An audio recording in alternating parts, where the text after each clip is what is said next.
Welcome to a deep dive into, well, something you've probably seen all over your feeds. Yeah. The world of Get Dressed With Me, or GDWM, and its sibling trend, Get Ready With Me, GRWM. It's just huge, isn't it? Platforms like Lemonade, that visual mood board app, TikTok, YouTube. Creators are basically inviting us right into their closets, their bathrooms, their daily routines. It's pretty intimate, really. Yeah. And what's really interesting, I think, is that on the surface, okay, maybe it looks like it's just people sharing outfits. Right. What shoes go with what top. Exactly.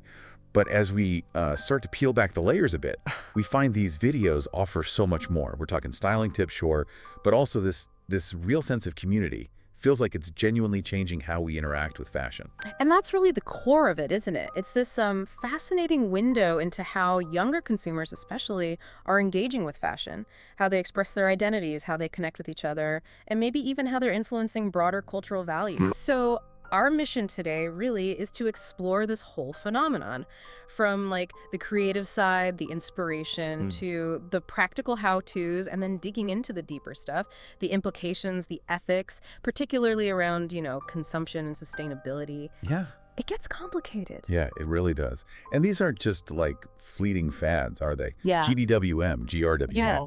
This content seems to have become the primary source of fashion inspiration for so many young people. Absolutely. It's not just deciding what to wear anymore. It feels more like it's about actively shaping how they see themselves, how they put their identity out there online.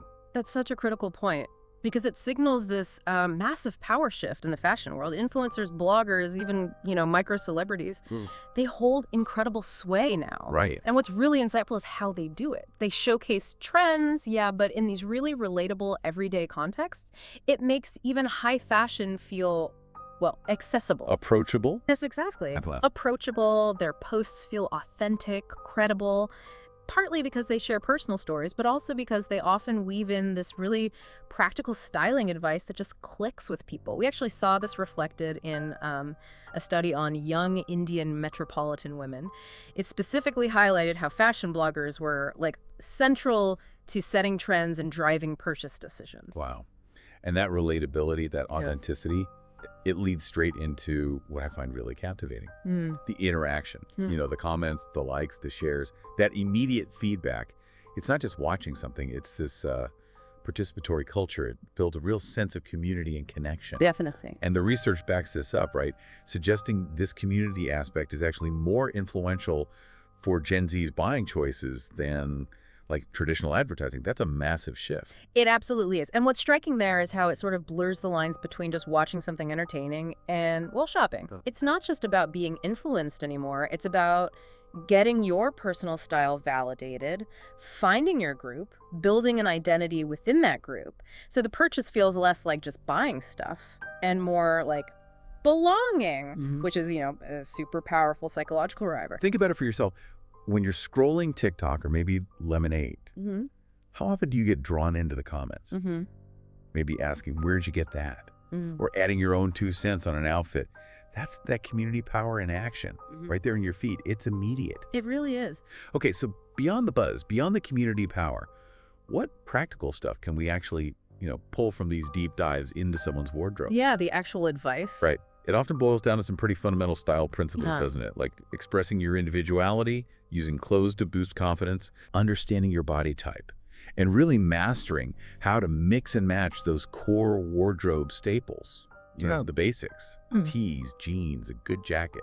I've even seen creators and people in the comments talk about using mood boards. Yeah. Like visualizing their looks actually makes a huge difference in pulling outfits together and developing a consistent style. Oh, for sure. And they really do offer a ton of practical advice. Take layering, for example. It comes up constantly. And it's not just about, not freezing. It's presented as this versatile styling technique. Lets you be comfortable and express yourself. Yeah. Think about winter in Boston, right? Super specific advice often pops up. Start with a thermal base layer. Right, the foundation. Yeah, then add maybe a soft sweater or a cool hoodie and top it off with an insulated coat, maybe one with a hood or adjustable cuffs to really block the cold. Smart details. But the point is, this technique isn't just for extreme cold. It works for those weird spring or fall days, or even just going between different temperature classrooms or offices. All this layering talk, it makes me think back to my college days. My idea of layering was just like throwing on another bulky sweatshirt. Huh. Yeah, well. Watching these creators, you realize there's actually an art to making it look sleek, not just bulky, even in a Boston winter. Exactly. And accessories. They're positioned as absolute game changers. Oh, yeah. Knitted hats, stylish scarves. People often suggest bright colors to kind of fight off gloomy weather, blues, insulated gloves, maybe some statement jewelry, a unique bag. These things can totally transform a basic outfit. Footwear, too, obviously. Crucial for comfort and style. You see recommendations for insulated, waterproof boots with good grip for winter safety, often paired with warm socks, naturally. Sensible. But then for other times, it's comfortable but cool sneakers, or maybe classic heels for a date night. And a big tip you see often is don't be afraid of color or patterns. Right. Inject some fun. Yeah, they genuinely can lift your mood on dreary days and just add vibrancy to your look. What I find great is how GDWM seems to cover almost any situation. You get inspiration for casual school or college outfits, finding that sweet spot between comfy and stylish for long days. Essential. Then there are smart looks for maybe a day out shopping, elegant ideas for dinner dates or nights out with friends, even really specific stuff like functional gym wear, focusing on moisture-wicking fabrics, high-waisted leggings seem popular. A legging. Yeah. And plus there's that whole huge resurgence of like nostalgic 2000s styles, low-rise jeans, crop tops, often stuff people are finding in thrift stores, which is an interesting mix of retro trends and maybe a bit of sustainability. That's a good point, the thrifting element. So thinking about all these tips layering, accessories, color, different occasions, what stands out to you listening? Is there anything you already do or perhaps a new idea you feel like trying out, maybe adding that pop of color? Or mastering layering. Yeah. Okay, so it's one thing to see the final look and get inspired, but it's another thing entirely to appreciate the actual craft behind making these videos. Right, the production. How are creators making these clips so engaging, so polished, the ones that really draw you in? Well, it's actually surprisingly sophisticated, even when it looks super casual and effortless. Oh, yeah. For instance, for makeup or hairstyling, many creators apparently use something called a 3-shot method. 3 shots. Yeah, like an opening shot, maybe opening the product, then an application shot, actually putting it on, and finally a blending shot, showing the finish. Oh, okay. Structured. Yeah. And more generally, they use a mix of camera angles, wide shots, medium shots, close-ups to keep things visually interesting, keep your eye moving. Keeps you hooked.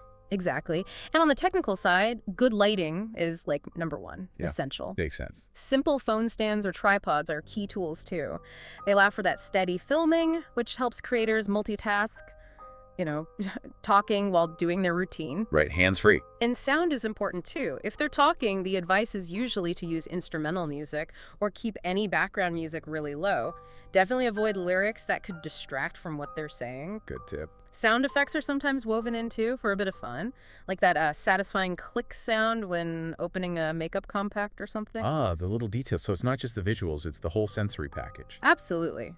And in terms of the content itself, the really successful GRWM creators get incredibly good at multitasking, talking naturally while, expertly applying eyeliner or picking out clothes. Impressive skill. It is. They often script out their hooks, the opening lines, and maybe their main bullet points beforehand just to keep things flowing smoothly. Preparation is key. Seems like it. Authenticity is still really prized, though. And engaging with the audience is huge. Asking for opinions, sharing little anecdotes. There's even this whole sub-trend of no-talking GRWM videos. They focus purely on the visuals and the sound, sort of ASMR-like, which proves engagement doesn't always need words. Fascinating. So the next time you find yourself watching a GDWM or GRWM, maybe pay attention to those subtle things. Yeah. Notice the camera angle changes, the sound choices, how the creator manages that juggling act of talking while doing. It has a whole new appreciation, I think. Definitely gives you a different perspective. Okay, so we've looked at the appeal, the inspiration, the community, the practical styling, even how the videos are made. Now, let's maybe zoom out. Think about the bigger picture. What's the ripple effect of this huge, thriving content machine on the wider world? Particularly when we think about, well, consumption and the environment. Right, and this is where the story gets really complex and frankly kind of contradictory sometimes. How so? Well, the rise of influencer culture and these trends like GDWM, they've undeniably played a part in fueling what some people are calling this growing mountain of overconsumption. Okay. A really big piece of this has been the explosion in popularity of outdoor activities, hiking, camping, that sort of thing, which in turn has just supercharged athleisure brands. You see it everywhere. Totally. Companies like Patagonia, the North Face, huge sales jumps. Even newer players like Target's All in Motion line hit $1 billion in sales incredibly quickly, and this boom definitely amplified by creators showing off the latest activewear in their GDWM videos highlights a major market shift. And, well, contributes to more stuff being bought. So it's not just general market growth. These specific trends on social media are actively pushing it, often by linking having fun outdoors with needing specific new gear. Precisely. And what's really fascinating and maybe a bit troubling is the sustainability paradox that emerges. Paradox. Yeah, because many of these same popular brands talk a lot about their sustainable practices. Lululemon, Everlane, Patagonia, they all detail their environmental efforts. Patagonia famously donates 1% of profits. Right, that's their image. But the constant pressure for profit often seems to clash directly with those values. Lululemon's overall emissions, for example, apparently went up 20% between 2022 and 2023. Why? Because they needed to produce and ship more stuff to meet growth targets. Wow. And independent watchdogs like Stand.Earth have actually given these brands, Lululemon, Patagonia, Columbia, included kind of mediocre grades for their real-world environmental performance. Even Patagonia, despite its strong eco-branding, uses tactics you'd associate more with fast fashion, like, flooding your inbox with deals, offering free shipping, constantly changing styles and colors to make you feel like you need the new version. It keeps that cycle going. That really gets to something important, doesn't it? It's not just about what we buy, but how this constant push for the latest and greatest, especially gear, affects our access to experiences. Exactly. It sounds like this mindset that you need all the essential gear just to enjoy nature could actually make outdoor activities feel like a kind of luxury item, which might end up excluding people or alienating potential newcomers who can't or don't want to keep buying the newest thing. Is that a fair assessment? It's absolutely accurate, and the research points to this. The Green Nation research study we looked at found social media is definitely a primary source of inspiration for young consumers' fashion choices and buying habits. But what's encouraging, maybe, is like the same study highlighted how sustainability and ethical considerations are becoming more central for young consumers. So is awareness growing? Seems like it. And social media itself is acting as a platform for that advocacy, for raising awareness about these issues. And here's a really surprising bit from that research. Things like age and gender. They did not significantly change how young people perceived social media's impact. Really? Yeah, whether it was feelings like envy, FOMO, impacts on schoolwork, social life, or that pressure to post idealized versions of themselves. It was pretty consistent across different youth demographics, male, female, 18, 35. The psychological and social effects linked to fashion consumption seemed quite similar. That consistency is pretty remarkable, actually. Yeah. And despite that big overconsumption issue we talked about, there are positive countercurrents emerging, too. You see creators who are actively pushing back, rejecting that economy. They show how to hike or camp with minimal gear or stuff you already have. And there seems to be a renewed focus, among some, on mending clothes, fixing things, rather than just instantly replacing them. A push towards making do and repair. Exactly, a different kind of value. So this brings up a really important question for you, listening right now. In your own life, how do you navigate that?